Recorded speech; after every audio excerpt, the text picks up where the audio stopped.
Assalamualaikum warahmatullahi wabarakatuh. Saya Devi Rawati dan ada dua teman saya, Risna Yulia dan Adaya Dewi.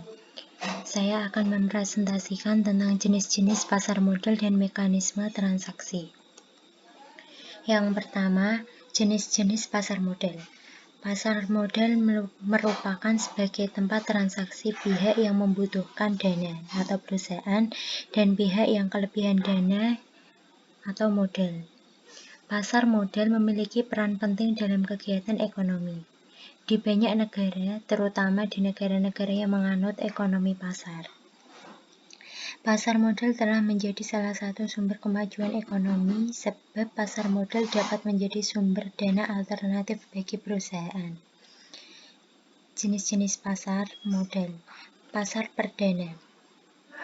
Pasar perdana merupakan pasar di mana saham diperdagangkan untuk pertama kalinya, sebelum dicatatkan di Bursa Efek Indonesia. Di sini biasanya saham pertama kali ditawarkan oleh emiten melalui underwriter kepada investor dengan mekanisme penawaran umum perdana.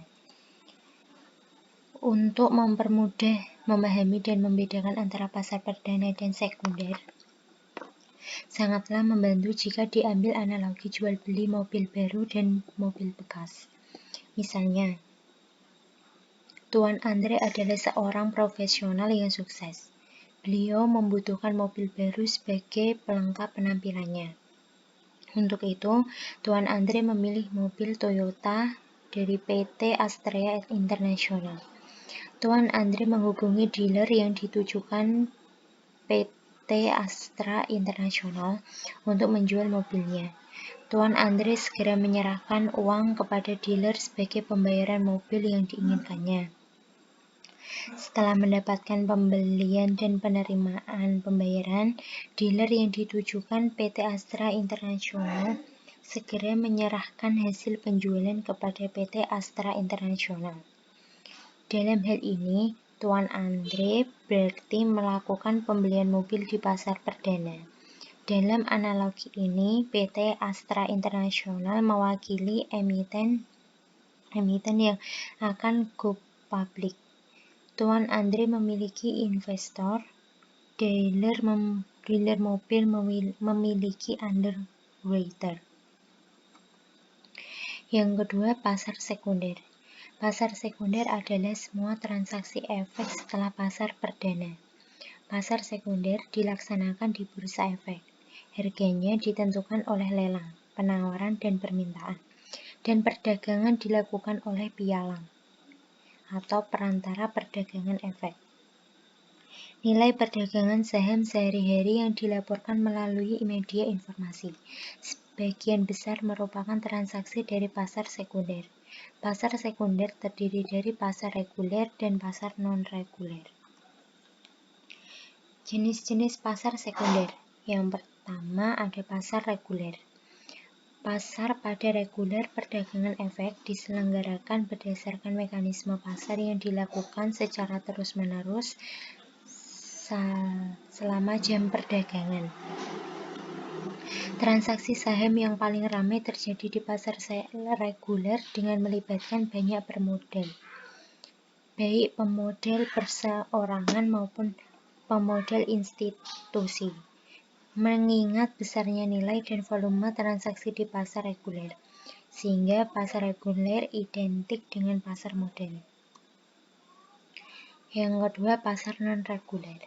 Semua transaksi di luar pasar reguler disebut pasar non-reguler. Pasar non-reguler terdiri pasar tunai dan pasar negosiasi. Pasar tunai diperuntukkan bagi pemodal yang mengalami gagal serah. Gagal serah terjadi pada saat seorang pemodal melakukan short selling, melakukan penjualan saham di pagi hari dan akan melakukan pembelian saham di siang atau sore hari. Penyelesaian transaksi bursa di pasar tunai antara AB jual dan AB beli dijamin oleh KPEI. Transaksi bursa pasar tunai wajib diselesaikan pada hari bursa yang sama. Penyelesaian transaksi ditentukan oleh KPEI melalui proses netting dan dilakukan melalui pemindahan pembukuan efek, dan atau dana ke rekening efek anggota bursa yang berhak yang berada pada KCI. Apabila anggota bursa gagal menyelesaikan kewajibannya untuk membayar kepada KPI, maka kewajiban anggota bursa tersebut wajib diselesaikan sesuai dengan peraturan KPI. AB yang gagal menyerahkan efek diwajibkan untuk mengganti dengan uang sebesar 125% dari harga tertinggi atas efek yang sama. Selanjutnya, anggota bursa dilarang melakukan kegiatan perdagangan efek atau disuspensi atau suspend sampai dengan KPI melaporkan ke bursa bahwa semua kewajiban anggota bursa tersebut telah terpenuhi. Selanjutnya ada pasar negosiasi. Perdagangan efek di pasar negosiasi dilakukan melalui proses tawar-menawar secara individual atau negosiasi secara langsung antara anggota bursa, nasabah melalui satu anggota bursa, nasabah dengan anggota bursa dengan KPI. Selanjutnya, hasil kesepakatan dari tawar-menawar tersebut diproses melalui Jakarta Automated Trading System. B. Mekanisme transaksi. Bentuk transaksi di pasar modal. Utang berjangka atau jangka pendek atau jangka panjang. Utang berjangka merupakan salah satu bentuk pendanaan dan bentuk entitas atau badan usaha yang dilakukan dengan menerbitkan surat berharga dan dijual kepada pemilik dana atau pemodal. Di dalam pendanaan utang jangka panjang dikenal dengan dua macam surat berharga, yaitu pertama obligasi merupakan surat pengakuan hutang oleh suatu entitas, biasanya perusahaan perseorangan, dengan disertai janji memberikan imbalan bunga dengan rate tertentu. Yang kedua, sekuritas lainnya yang terdiri dari berbagai sekuritas yang biasanya disebut sekuritas kredit. Selanjutnya, penyertaan merupakan salah satu bentuk pendanaan modal pada suatu badan usaha yang dilakukan dengan menyetorkan sejumlah dana tertentu dengan tujuan untuk menguasai sebagian hak milik atas perusahaan. Biasanya penyertaan ini dalam bentuk saham sebagai imbalan atas jasa modal tersebut, maka pemilik perusahaan atau pedagang saham memperoleh pembagian laba yang disebut dividen. Terima kasih presentasi dari kelompok kami.